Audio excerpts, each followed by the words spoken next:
ನಾನು ಇವತ್ತಿನ ವಿಡಿಯೋದಲ್ಲಿ ಗ್ರೀಕ್ ನಾಗರಿಕತೆ ಬಗ್ಗೆ ಹೇಳ್ತಾ ಇದ್ದೀನಿ.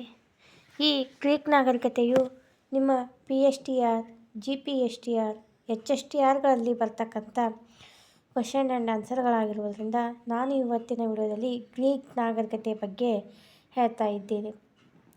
ನಿನ್ನೆ ವಿಡಿಯೋದಲ್ಲಿ ಚೀನಾ ನಾಗರಿಕತೆ ಬಗ್ಗೆ ಹೇಳಿದೆ. ಇವತ್ತು ಗ್ರೀಕ್ ನಾಗರಿಕತೆ ಬಗ್ಗೆ ನೋಡೋಣ. ನಿಮಗೇನಾದರೂ ಈ ವಿಡಿಯೋ ಇಷ್ಟ ಆದರೆ ಲೈಕ್ ಮಾಡಿ, ಶೇರ್ ಮಾಡಿ, ಕಮೆಂಟ್ ಮಾಡಿ, ಹಾಗೆ ಸಬ್ಸ್ಕ್ರೈಬ್ ಮಾಡ್ಕೊಳ್ಳೋದನ್ನು ಮರಿಬೇಡಿ. ನಮ್ಮ ಚಾನಲ್ಗೂ ಕೂಡ ಸಪೋರ್ಟ್ ಮಾಡಿ ಅಂತ ಕೇಳ್ತಾ ಈ ವಿಡಿಯೋವನ್ನು ಸ್ಟಾರ್ಟ್ ಮಾಡೋಣ ಬನ್ನಿ. ಗ್ರೀಕ್ ನಾಗರಿಕತೆಯು ಜಗತ್ತಿನ ಎಲ್ಲ ಪ್ರಾಚೀನ ನಾಗರಿಕತೆಗಳಿಗಿಂತ ವಿಭಿನ್ನ ರೀತಿಯಲ್ಲಿ ಬೆಳೆದು ಬಂದ ನಾಗರಿಕತೆಯಾಗಿದೆ. ನೋಡಿ ಫ್ರೆಂಡ್ಸ್, ಇಲ್ಲೇ ಗ್ರೀಕ್ ನಾಗರಿಕತೆಯು ಇಡೀ ಜಗತ್ತಿನ ಪ್ರಾಚೀನ ನಾಗರಿಕತೆಯಾಗಿರ್ತಕ್ಕಂಥದ್ದು. ಇದು ವಿಭಿನ್ನ ರೀತಿಯಲ್ಲಿ ಬೆಳೆದು ಬಂದಿರತಕ್ಕಂಥ ಒಂದು ನಾಗರಿಕತೆಯಾಗಿದೆ. ಇದು ಗಾತ್ರದಲ್ಲಿ ಚಿಕ್ಕದಾಗಿದ್ದರೂ ಗ್ರೀಸ್ ದೇಶ ವೈತನ್ಯದಲ್ಲಿ ತನ್ನ ಘನತೆಯನ್ನು ಮೆರೆದಿದೆ ಅಂತ.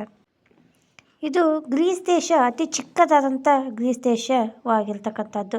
ಹಾಗೆ ಪ್ರಾಚೀನ ನಾಗರಿಕತೆಗಳ ಉದಾತ್ತ ಅಂಶಗಳನ್ನು ಗ್ರೀಸ್ ಕ್ರೋಢೀಕರಿಸಿಕೊಂಡಿದೆ.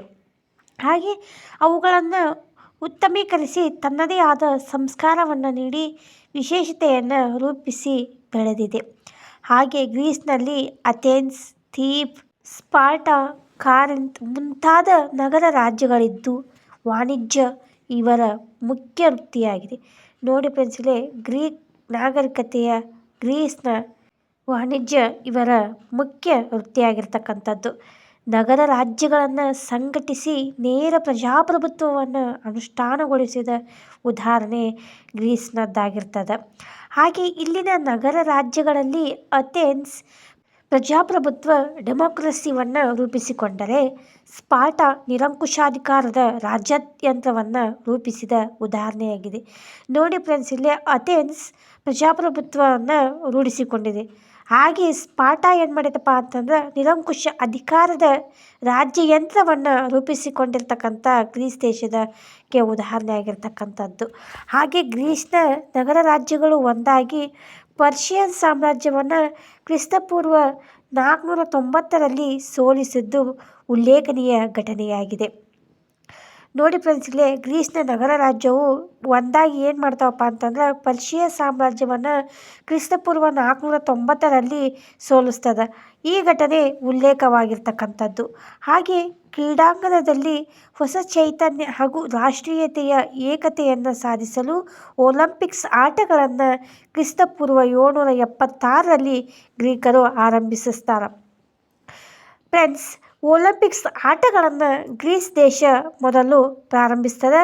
ಅದು ಯಾವಾಗಪ್ಪ ಅಂತಂದ್ರೆ ಕ್ರಿಸ್ತಪೂರ್ವ 776ರಲ್ಲಿ ಗ್ರೀಕ್ ದೇಶ ಆರಂಭಿಸ್ತದೆ. ವಾಸ್ತುಶಿಲ್ಪಕ್ಕೆ ಹೊಸ ಆಯಾಮ ನೀಡಿ ನೂತನ ಮಾದರಿಗಳಾದ ಡೋರಿಕ್, ಅಯೋನಿಕ್ ಮತ್ತು ಕಾರಿಂತಿಯನ್ ಶೈಲಿಯ ಕಟ್ಟಡಗಳನ್ನು ರೂಪಿಸಿದರು. ನೋಡಿ ಫ್ರೆಂಡ್ಸ್, ಇಲ್ಲಿ ಗ್ರೀಕರು ವಾಸ್ತುಶಿಲ್ಪಕ್ಕೆ ಹೊಸ ಆಯಾಮಗಳನ್ನು ನೀಡ್ತಾರೆ.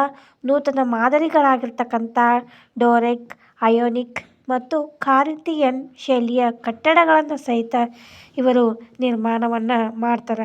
ಹಾಗೆ ವರ್ಣಚಿತ್ರ, ಭಾಷಣ ಕಲೆ, ಸಾಹಿತ್ಯ, ಶಿಕ್ಷಣ, ವಿಜ್ಞಾನ ಮೊದಲಾದ ಕ್ಷೇತ್ರಗಳಲ್ಲಿ ತಮ್ಮ ಶ್ರೇಷ್ಠತೆಯನ್ನು ಪ್ರದರ್ಶಿಸ್ತಾರೆ.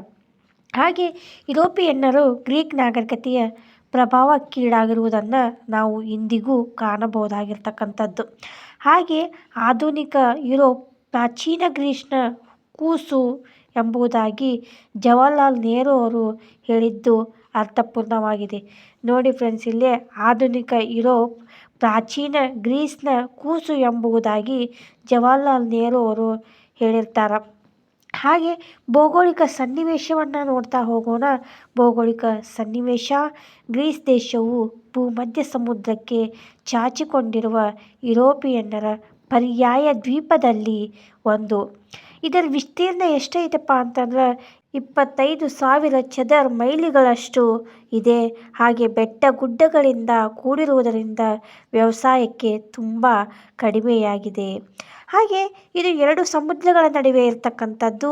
ಪೂರ್ವದಲ್ಲಿ ಈಜಿಯನ್ ಸಮುದ್ರ, ಇದನ್ನು ಏಷ್ಯಾ ಮೈನರ್ನಿಂದ ಪ್ರತ್ಯೇಕಿಸಿದರೆ ಪಶ್ಚಿಮದಲ್ಲಿ ಏಡ್ರಿಯಾಟಿಕ್ ಸಮುದ್ರವು ಇದನ್ನು ಇಟಲಿಯಿಂದ ಬೇರ್ಪಡಿಸುತ್ತದೆ.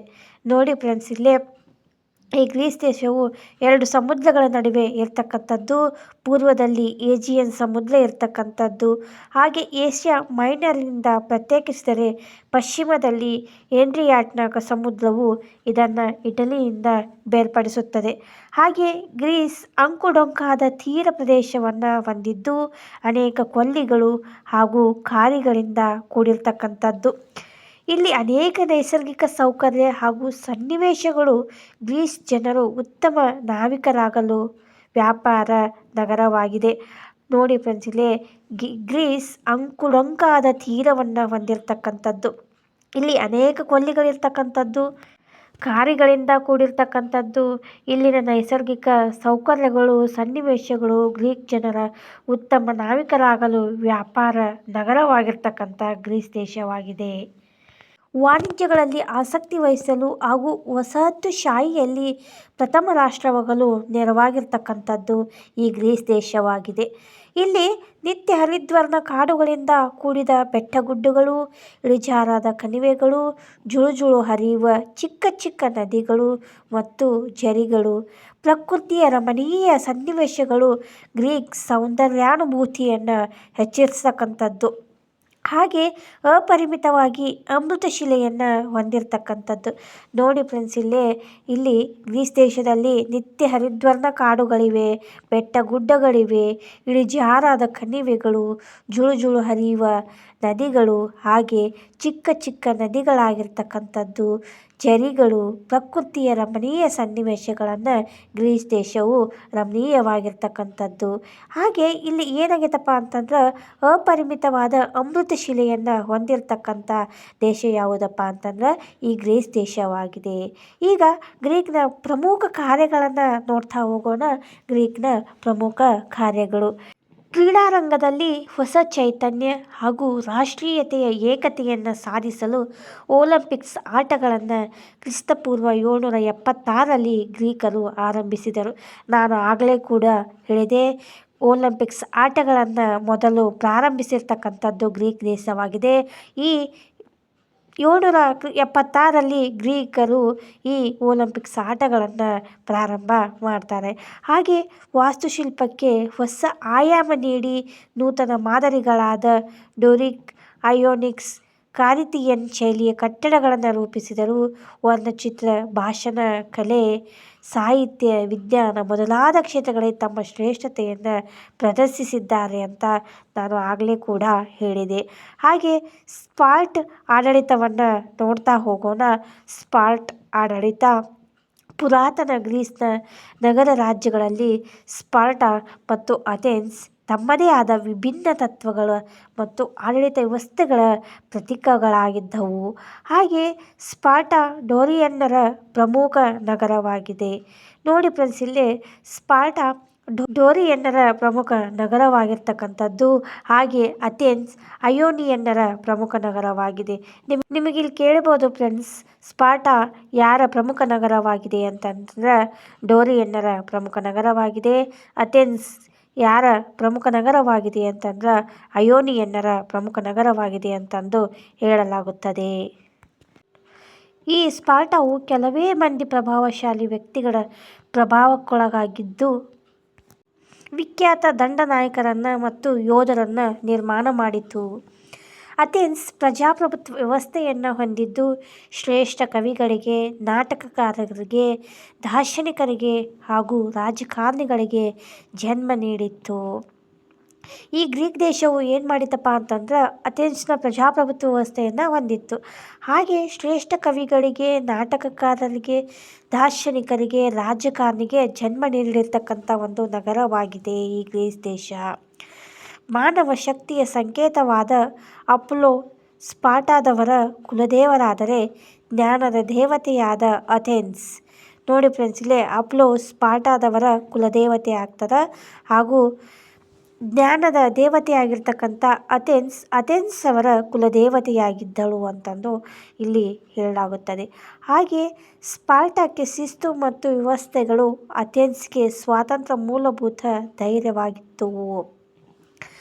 ಹಾಗೆ ಸ್ಪಾರ್ಟಾವು ಮೂಲಭೂತವಾಗಿ ಸೈನಿಕ ರಾಜ್ಯವಾಗಿತ್ತು. ಲೈಗರ್ಸ್ನಿಂದ ನಿರ್ಮಿತವಾಗಿದ್ದ ಸ್ಪಾರ್ಟಾದ ರಾಜ್ಯಾಂಗವು ಸೈನಿಕ ಶಿಕ್ಷಣಕ್ಕೆ ಹೆಚ್ಚಿನ ಮಹತ್ವವನ್ನು ನೀಡಿತ್ತು. ಶಿಸ್ತಿನ ಮತ್ತು ವ್ಯವಸ್ಥಿತವಾದ ಜೀವನ ಅದರ ಪ್ರಮುಖ ಅಂಶವಾಗಿರ್ತಕ್ಕಂಥದ್ದು. ಪ್ರತಿಯೊಬ್ಬ ವ್ಯಕ್ತಿಯ ಜೀವನವು ರಾಜ್ಯದ ರಕ್ಷಣೆಗೆ ಮೀಸಲಾಗಿತ್ತು. ತಂದೆಯು ಕುಟುಂಬದಲ್ಲಿ ಅತ್ಯಂತ ಪ್ರಬಲವಾದ ವ್ಯಕ್ತಿಯಾಗಿದ್ದನು. ಸ್ಪಾರ್ಟಾದಲ್ಲಿ ಇಬ್ಬರು ರಾಜಕಾರಣ ವ್ಯವಸ್ಥೆಯು ಪುರಾತನ ಗ್ರೀಸ್ನ ಆಡಳಿತ ವ್ಯವಸ್ಥೆಯು ವಿಶಿಷ್ಟ ಅಂಶವಾಗಿತ್ತು. ಇಲ್ಲಿಯವರೆಗೆ ಸ್ಪಾರ್ಟಾ ಬಗ್ಗೆ ನೋಡಿದೆವು. ಈಗ ಗೊರೊಸಿಯಾದ ಬಗ್ಗೆ ನೋಡೋಣ. ಗೊರೊಸಿಯಾ ಮೇಲ್ಮನವಿ ಪ್ರತಿನಿಧಿ ಸಭೆಯಿಂದ ಚುನಾಯಿಸಲ್ಪಟ್ಟವು. ವಯೋವೃದ್ಧರ ಸಭೆಯಾಗಿತ್ತು. ಅವರು ಆದೇವಿ ಸದಸ್ಯರಾಗಿದ್ದರು. ನೋಡಿ ಫ್ರೆಂಡ್ಸ್, ಇಲ್ಲಿ ಗೊರೊಸಿಯಾವು ಮೇಲ್ಮನವಿ ಅಂತ ಕರಿತಾ ಇದ್ರು. ಇದು ಪ್ರತಿನಿಧಿಯಿಂದ ಚುನಾಯಿಸಲ್ಪಟ್ಟ ವಯೋವೃದ್ಧರ ಒಂದು ಸಭೆಯಾಗಿತ್ತು. ಅವರು ಆದೇವಿ ಸದಸ್ಯರಾಗಿರ್ತಕ್ಕಂಥವ್ರು. ಅವರಿಗೆ ರಾಜ್ಯಕ್ಕೆ ಕಾನೂನುಗಳನ್ನು ಮಾಡುವ, ಪರಿಷ್ಕರಿಸುವ ಹಾಗೂ ಸರ್ವೋಚ್ಚ ನ್ಯಾಯಾಲಯವಾಗಿ ವರ್ತಿಸುವ, ಅವುಗಳನ್ನು ಪರಿಷ್ಕರಿಸುವ ಹಾಗೂ ಸರ್ವೋಚ್ಚ ನ್ಯಾಯಾಲಯವಾಗಿ ವರ್ತಿಸುವ ಅಧಿಕಾರ ಇತ್ತು. ಶಾಸಕಾಂಗ ಮತ್ತು ಕಾರ್ಯಾಂಗವಾಗಿ ಈ ಸಭೆಯು ವರ್ತಿಸುತ್ತಿತ್ತು. ಹಾಗೆ ಆಪಲ್ ಸ್ಪಾರ್ಟಾದ ಪ್ರಜೆಗಳ ಪ್ರತಿನಿಧಿ ಸಭೆಯಾಗಿತ್ತು. ಇದರಲ್ಲಿ 30 ವರ್ಷಕ್ಕೆ ಮೇಲ್ಪಟ್ಟ ಎಲ್ಲ ಪೌರರು ಸದಸ್ಯರಾಗುತ್ತಿದ್ದರು. ಈಗ ಅಥೆನ್ಸ್ ಅನ್ನು ನೋಡೋಣ. ಅಥೆನ್ಸ್ ನಗರ ರಾಜ್ಯವು ತನ್ನದೇ ಆದ ವಿಶಿಷ್ಟವಾದ ಜೀವನ ವಿಧಾನ ಮತ್ತು ಆಡಳಿತ ವ್ಯವಸ್ಥೆಯನ್ನು ಹೊಂದಿರತಕ್ಕಂಥದ್ದು. ಹಾಗೆ ಮೊದಲಿಗೆ ರಾಜಪ್ರಭುತ್ವವಿತ್ತು. ನಂತರ ರಾಜಪ್ರಭುತ್ವವು ಶ್ರೀಮಂತ ಪ್ರಭುತ್ವಕ್ಕೆ ದಾರಿ ಮಾಡಿಕೊಟ್ಟಿತ್ತು.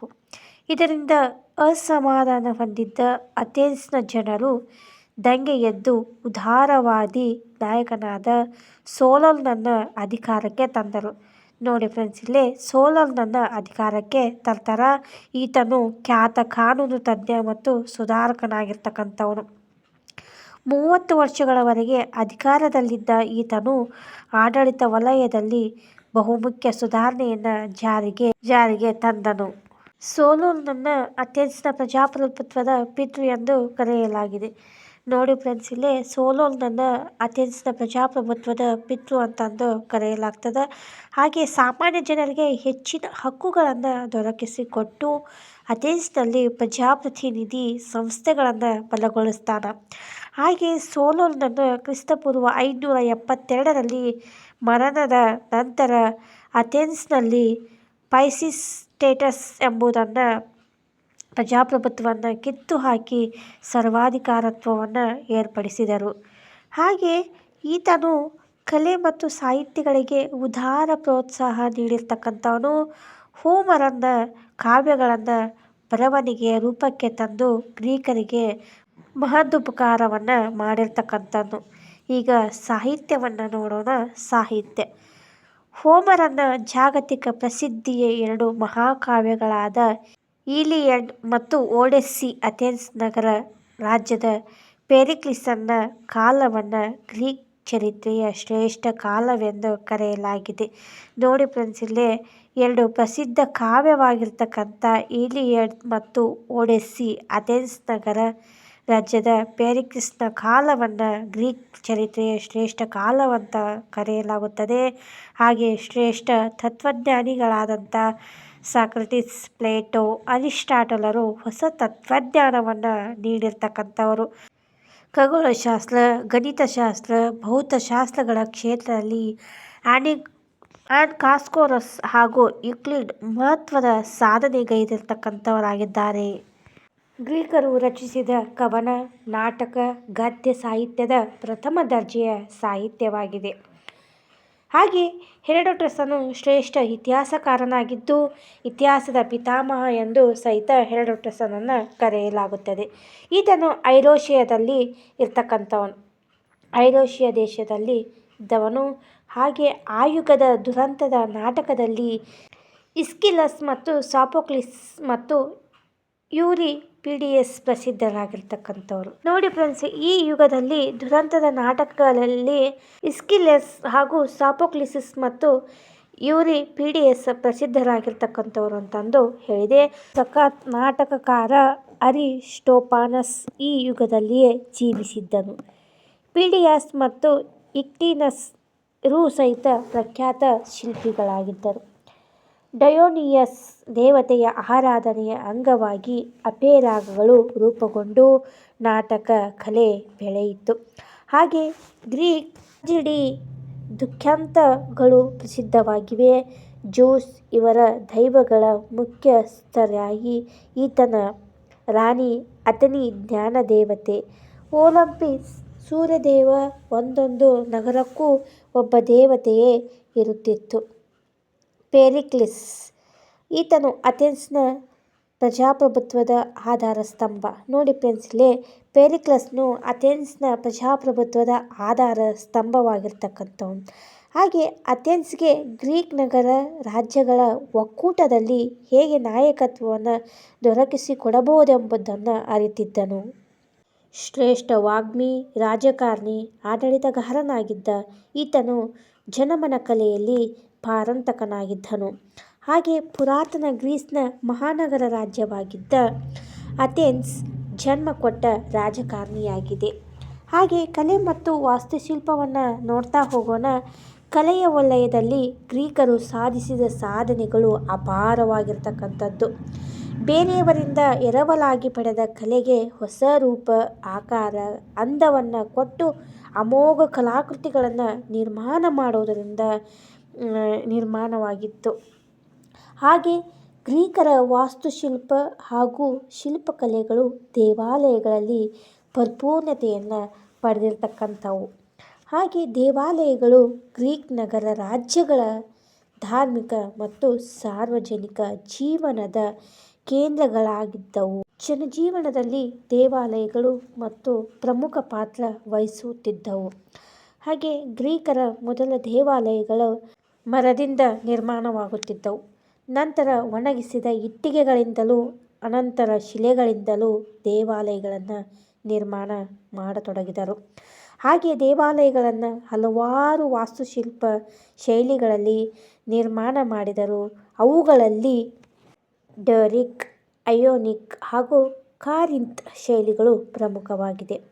ನೋಡಿ ಫ್ರೆಂಡ್ಸ್, ಇಲ್ಲಿ ಪ್ರಮುಖ ಶೈಲಿಗಳು ಯಾವಪ್ಪ ಅಂತಂದರೆ ಡ್ಯೋರಿಕ್, ಅಯೋನಿಕ್ ಹಾಗೂ ಕಾರಿಂತ್ ಶೈಲಿಗಳು ಪ್ರಮುಖವಾಗಿರ್ತಕ್ಕಂಥದ್ದು. ಅಥೆನ್ಸ್ನ ಪಾರ್ಥೆನಾನ್ ದೇವಾಲಯವು ಖ್ಯಾತಿ ಪಡೆದಿದೆ. ಇದು ಪ್ರಖ್ಯಾತ ವಾಸ್ತುಶಿಲ್ಪಗಳು ಹಾಗೂ ಶಿಲ್ಪಕಲಾ ತಜ್ಞರಾಗಿದ್ದ ಪೀಡಿಯಾಸ್ ಮತ್ತು ಇಕ್ವಿನಸ್ ಅವರಿಂದ ನಿರ್ಮಾಣವಾಗಿದೆ. ನೋಡಿ ಫ್ರೆಂಡ್ಸ್, ಇಲ್ಲಿ ಅಥೆನ್ಸ್ನ ಪಾರ್ಥೆನಾನ್ ದೇವಾಲಯವು ಖ್ಯಾತಿಯನ್ನು ಪಡೆದಿರ್ತಕ್ಕಂಥದ್ದು. ಈ ಪ್ರಖ್ಯಾತ ವಾಸ್ತುಶಿಲ್ಪವು ಶಿಲ್ಪಕಲಾ ತಜ್ಞರಿಂದ ಇದು ನಿರ್ಮಾಣವಾಗಿರ್ತಕ್ಕಂಥದ್ದು. ಯಾರು ತಜ್ಞರಪ್ಪ ಅಂತಂದ್ರೆ ಪೀಡಿಯಾಸ್ ಮತ್ತು ಇಕ್ವಿನಸ್ ಅವರಿಂದ ನಿರ್ಮಾಣವಾಗಿರ್ತಕ್ಕಂಥದ್ದು. ಆಮೇಲೆ ಪಾಶ್ಚಿಮಾತ್ಯ ತತ್ವಜ್ಞಾನದ ಆದಂಥ ಜನಕರಾಗಿದ್ದ ಗ್ರೀಕರು ಯುರೋಪಿನಲ್ಲಿ ದಾರ್ಶನಿಕ ವಿಚಾರಧಾರೆಯನ್ನು ಆರಂಭಿಸಿದವರಲ್ಲಿ ಮೊದಲಿಗರಾಗಿದ್ದಾರೆ. ಹಾಗೆ ಪೈಥಾಗೊರಸ್ನು ಸಂಖ್ಯೆಗಳನ್ನೇ ಎಲ್ಲ ತತ್ವಗಳ ಮೂಲ ಮತ್ತು ಜೀವನವು ಸಂಗೀತ ಹಾಗೂ ಸಂಖ್ಯೆಗಳಿಂದ ನಿಯಂತ್ರಿತವಾಗಿದೆ ಎಂದು ನಂಬಿದ್ದರು. ನೋಡಿ ಫ್ರೆಂಡ್ಸ್, ಇಲ್ಲೇ ಪೈಥಾಗೊರಸ್ನು ಏನು ಹೇಳ್ತಾನಪ್ಪ ಅಂತಂದ್ರೆ ಸಂಖ್ಯೆಗಳೇ ಎಲ್ಲ ತತ್ವಗಳ ಮೂಲ, ಜೀವನವು ಸಂಗೀತ ಮತ್ತು ಸಂಖ್ಯೆಗಳಿಂದ ನಿಯಂತ್ರಿತವಾಗಿದೆ ಎಂದು ಹೇಳ್ತಾರೆ. ಡೆಮೋಕ್ರಿಟಸ್ ತತ್ವಜ್ಞಾನಿಯು ಪರಮಾಣು ಸಿದ್ಧಾಂತವನ್ನು ಪ್ರತಿಪಾದಿಸಿ ವಿಶ್ವದ ಎಲ್ಲ ವಸ್ತುಗಳು ಹಲವಾರು ವಿಧವಾದ ಮತ್ತು ಆಕಾರದ ಅಣುಗಳಿಂದ ಆಗಿವೆ ಎಂದು ಹೇಳಿದರು. ಫ್ರೆಂಡ್ಸ್, ನೋಡಿಲ್ಲಿ ಡೆಮೋಕ್ರಿಟಸ್ ಏನು ಹೇಳ್ತಾನಪ್ಪ ಅಂತಂದರೆ ಈ ತತ್ವಜ್ಞಾನಿ ಪರಮಾಣು ಸಿದ್ಧಾಂತವನ್ನು ಪ್ರತಿಪಾದನೆಯನ್ನು ಮಾಡ್ತಾನೆ. ವಿಶ್ವದ ಎಲ್ಲ ವಸ್ತುಗಳು ಹಲವಾರು ವಿಧವಾದ ಆಕಾರ ಮತ್ತು ಅಣುಗಳಿಂದ ಕೂಡಿರ್ತಕ್ಕಂಥದ್ದು ಅಂತಂದು ಡೆಮೋಕ್ರಿಟಸ್ ಹೇಳ್ತಾನೆ. ಹಾಗೆ ಹೆರೋಡೋಟಸ್ನ ಇತಿಹಾಸದ ಮೊದಲ ಇತಿಹಾಸ ಕೃತಿಯಾಗಿದೆ. ಹೆರೋಡೋಟಸ್ ಏನು ಮಾಡ್ತಾನೆ, ಮೊದಲ ಇತಿಹಾಸ ಕೃತಿಯಾಗಿದೆ ಎಂದು ಹೇಳ್ತಾನೆ. ಹಾಗೆ ಥ್ಯೂಸಿಡೈಡಸನು ಈ ಯುಗದ ಇನ್ನೊಬ್ಬ ಇತಿಹಾಸಕಾರನಾಗಿದ್ದನು. ಪೆಲೋಪೊನಿಯಸ್ನು ಯುದ್ಧವನ್ನು ಕುರಿತು ಗ್ರಂಥವನ್ನು ರಚಿಸ್ತಾನೆ. ಗ್ರೀಕರ ಪ್ರಕೃತಿ ವಿಜ್ಞಾನಕ್ಕೆ ಆಸ್ತಿಭಾರವನ್ನು ಹಾಕಿದ ಕೀರ್ತಿ ಅರಿಸ್ಟಾಟಲ್ಗೆ ಸಲ್ತಕ್ಕಂಥದ್ದು. ಹಾಗೆ ಪೈಥಾಗೋರಸ್ನು ತನ್ನ ತಾತ್ವಿಕ ಚಿಂತನೆಗಳಿಗೆ ಸಂಖ್ಯೆಗಳನ್ನು ಬಳಸಿ ಅವುಗಳನ್ನು ವಾಸ್ತವಿಕವಾಗಿ ಬಳಕೆಗೆ ತಂದಿರತಕ್ಕಂಥವನು ಯಾರಪ್ಪ ಅಂತಂದ್ರೆ ಪೈಥಾಗೋರಸನಾಗಿರ್ತಾನೆ. ಯುಕ್ಲಿಡನು ಇಂದಿಗೂ ಪ್ರಮಾಣ ಗ್ರಂಥವಾಗಿರುವ ಜ್ಯಾಮಿತಿ ಗ್ರಂಥವನ್ನು ರಚಿಸಿರ್ತಕ್ಕಂಥವ್ರು. ಯುಕ್ಲಿಡನು ಏನು ಮಾಡ್ತಾನಪ್ಪ ಅಂತಂದ್ರೆ ಜ್ಯಾಮಿತಿ ಗ್ರಂಥವನ್ನು ರಚನೆ ಮಾಡ್ತಾನೆ. ಹಾಗೆ ಆರ್ಕಿಮಿಡಿಸ್ನು ಆಗಿನ ಕಾಲದ ಪ್ರಸಿದ್ಧ ವಿಜ್ಞಾನಿಯಾಗಿದ್ದನು. ಸಾಪೇಕ್ಷ ಸಿದ್ಧಾಂತವನ್ನು ಪ್ರತಿಪಾದಿಸಿರ್ತಕ್ಕಂಥವನು. ಹಾಗೆ ಹಿಪ್ಟಾಕಸ್ನು ತ್ರಿಕೋನಮಿತಿಯ ಹಲವಾರು ತತ್ವಗಳನ್ನು ರೂಪಿಸಿರ್ತಕ್ಕಂಥವನು. ಅಲೆಕ್ಸಾಂಡರ್ ಮಂಡರ್ನು ಜೀವವಿಜ್ಞಾನವನ್ನು ಕುರಿತು ಚಿಂತಿಸಿದವರಲ್ಲಿ ಮೊದಲಿಗ. ಕ್ರಿಸ್ತಪೂರ್ವ 5ನೇ ಶತಮಾನದಲ್ಲಿದ್ದ ಹಿಪ್ಪಾಕ್ರಟಿಸನು ಗ್ರೀಕ್ ವೈದ್ಯಕೀಯ ಶಾಸ್ತ್ರದ ಪಿತಾಮಹನೆಂದು ಹೆಸರಿಸುವ ವಾಸಿಯಾಗಿದ್ದಾನೆ. ನೋಡಿ ಫ್ರೆಂಡ್ಸ್, ಇಲ್ಲೇ ಕ್ರಿಸ್ತಪೂರ್ವ 5ನೇ ಶತಮಾನದಲ್ಲಿ ಹಿಪ್ಪಾಕ್ರಟಿಸನು ಗ್ರೀಕ್ನ ವೈದ್ಯಕೀಯ ಶಾಸ್ತ್ರದ ಪಿತಾಮಹನೆಂದು ಕರೆಯಲಾಗುತ್ತಿತ್ತು. ಹಾಗೆ ಹೆರೋಫಿಲಸ್ ಶರೀರಶಾಸ್ತ್ರದ ಪಿತಾಮಹ. ನೋಡಿ ಫ್ರೆಂಡ್ಸ್, ಇಲ್ಲೇ ಹೆರೋಫಿಲಸ್ನು ಶರೀರಶಾಸ್ತ್ರದ ಪಿತಾಮಹನಾಗಿರ್ತಕ್ಕಂಥವನು. ಎರಾಸಿಸ್ಟಸ್ನು ಶರೀರ ವಿಜ್ಞಾನದ ಪಿತಾಮಹ. ಈ ಎಲ್ಲ ವೈದ್ಯಕೀಯ ವಿಜ್ಞಾನಗಳು ವೈದ್ಯಕೀಯ ವೃತ್ತಿಗೆ ಗೌರವ ಮತ್ತು ಮಾನ್ಯತೆಯನ್ನು ದೊರಕಿಸಿಕೊಟ್ಟು ವಿಶ್ವದ ಜನತೆಗೆ ಮಹದುಪಕಾರವನ್ನು ಮಾಡಿರ್ತಕ್ಕಂಥದ್ದು ಗ್ರೀಕ್ ಆಗಿದೆ. ನೋಡಿ ಫ್ರೆಂಡ್ಸ್, ಇಲ್ಲಿ ನಾನು ಇಲ್ಲಿವರೆಗೆ ಗ್ರೀಕ್ ನಾಗರಿಕತೆಯ ಬಗ್ಗೆ ಹೇಳಿದೆ. ಈ ಗ್ರೀಕ್ ನಾಗರಿಕತೆಯಲ್ಲಿ ಬರ್ತಕ್ಕಂಥ ಪ್ರತಿಯೊಂದು ಪಾಯಿಂಟ್ಸ್ಗಳು ನಿಮ್ಮ PSTR, GPSTR, HSTRಗಳಲ್ಲಿ ಬರ್ತಕ್ಕಂಥ ಪ್ರತಿಯೊಂದು ಪಾಯಿಂಟ್ಸ್ಗಳಾಗಿವೆ. ಆದ ಕಾರಣ ನಾನು ಈ ವಿಡಿಯೋದಲ್ಲಿ ಗ್ರೀಕ್ ನಾಗರಿಕತೆ ಬಗ್ಗೆ ಹೇಳಿದೆ. ಈ ಗ್ರೀಕ್ ನಾಗರಿಕತೆಯ ಬಗ್ಗೆ ವಿಡಿಯೋ ನಿಮಗೇನಾದರೂ ಇಷ್ಟ ಆದರೆ ಲೈಕ್ ಮಾಡಿ, ಶೇರ್ ಮಾಡಿ, ಕಮೆಂಟ್ ಮಾಡಿ, ಹಾಗೆ ಸಬ್ಸ್ಕ್ರೈಬ್ ಮಾಡ್ಕೊಳ್ಳೋದನ್ನು ಮರಿಬೇಡಿ. ನಮ್ಮ ಚಾನಲ್ಗೂ ಕೂಡ ಸಪೋರ್ಟ್ ಮಾಡಿ ಅಂತ ಕೇಳ್ತಾ ಈ ವಿಡಿಯೋವನ್ನು ಇಲ್ಲಿಗೆ ಮುಗಿಸ್ತಾ ಇದ್ದೀನಿ. ಮುಂದಿನ ವಿಡಿಯೋದೊಂದಿಗೆ ಸಿಗೋದ. ಧನ್ಯವಾದಗಳು.